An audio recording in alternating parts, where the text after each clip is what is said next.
Oh, that was nice, wasn't it? Manchester City 3, Wolverhampton Wanderers 0. A nice, calm Premier League victory. I needed that. I needed a calm victory today. But anyway, guys, this video is sponsored by the wonderful people over at OneFootball. So go and download that app in the link in the description below. As you can see by all these stats beside me, it's really good. And it's free. And essentially, it's where I get all my news updates from Manchester City. I get a lot of notifications on my phone all the time. And I'm always browsing it and I'm always reading it because it's genuinely very good. I wouldn't work with it if it wasn't. So go and help this channel. Go and do yourself a favour as well and download OneFootball. But that was alright, wasn't it? It was a kind of routine victory in the end. I think the game was probably largely over after that red card. And yes, it was a red card. And yes, I can see a lot of people crying on Twitter because Vincent Kompany didn't get sent off for a very similar challenge. Well, it happened. Deal with it and get over it and grow up and stop crying like a bunch of little babies. Yeah, it was a red card. I'm not going to deny Kompany maybe could have been sent off the other week.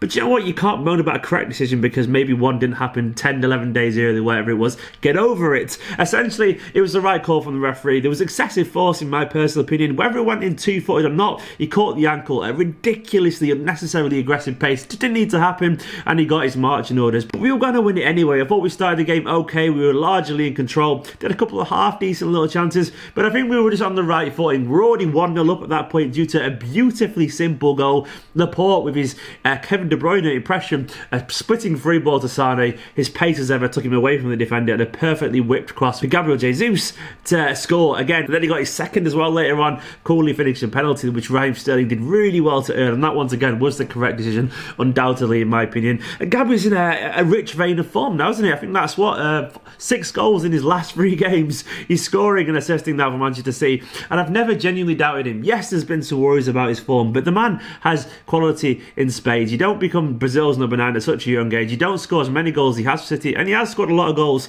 and you don't score some of the goals that he's scored in terms of the overall quality if you're not a good footballer. And it's great to see him back in the starting lineup and scoring goals. We had to just be patient with him because it's very hard being the second striker behind someone as good as Aguero. It kind of crushes your hopes a little bit because it's hard to get into rhythm. It's hard to know that regardless of how well you do, you're probably going to the bench because Aguero is the main man. In general, it's very difficult, and obviously as well, as Pep mentioned, his family hasn't been around for him, and when they have been here, it's cheered him up no end. You've got to understand that even me, as a 33-year-old man who's lived in Manchester all his life, sometimes I struggle with the weather. It's like, it's horrible, it's grim, it's depressing. He's only a young boy, obviously very connected with his family, hugely emotional. That's the impression I get from him anyway. And when he's away from his family and when the weather's horrible and the nights are drawing in, he probably isn't always that comfortable mentally. And now obviously he's seen his mum, he's seen his family as well. He's dead happy and he's scoring goals. He's got a bit of confidence back. Now we've got to keep nurturing that, and I'm glad Pep played him today. Other than that, it was a kind of nothing game really. I'm not going to pretend there was anything huge to take away from it. We just had a workmanlike approach to a very workmanlike kind of game.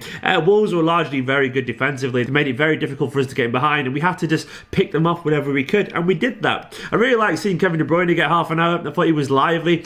He's whipped crosses. I forgot how good they can actually be. Not everything comes up with De Bruyne, as we all know, but the fact that he's so willing to make those passes and so willing to put those crosses in, it just terrorises defenders, and they get scared, nervous, they back off a little bit more, and it creates so much space around him. The goal, the third goal, it wasn't his. It was a beautifully whipped cross, but it came off like 2 Wolves players, finally off Connor Coady into the back of the net. He deserved that, I think, for his contributions in that short cameo. But it was good to see him back on the pitch. He's getting very close to a start now, and I wouldn't be surprised to see him start against Huddersfield at the weekend. There was a couple of little lax moments defensively where wingers not tracking back and all that kind of stuff, and Wolves could have scored if we're being totally honest, but they didn't, thankfully. We're still not quite past this concede an easy chance stage that we're in at the moment. Our defensive solidity from the early parts of the season isn't quite there. Surely it'll come back, but I was just happy to see Stones and Laporte at centre-back. I want that to be our centre-back pairing going forward because I think it is the future of our defence. As good as Kompany was against Liverpool, I still want to see those two play going forward because they are the future of our defence. Danilo at left-back, he started off a little bit ropey, but he was largely okay. He's not a left-back, obviously, but he's still a damn sight better defensively than Zinchenko, and Delph obviously is not in great form either, so I'd much rather Danilo there. Walker, a mixed game, some good moments going forward, one brain fart, which seems to be the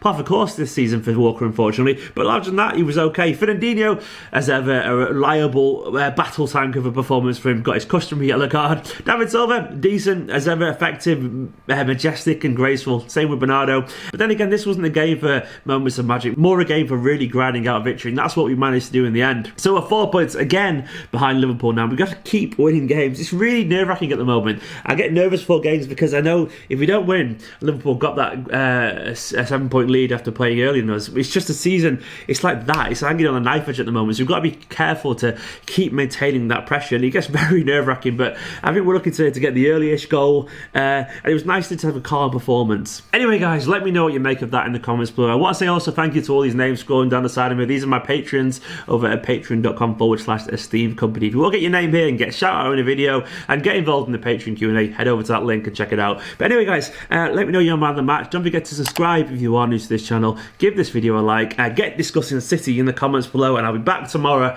with another video. See you later.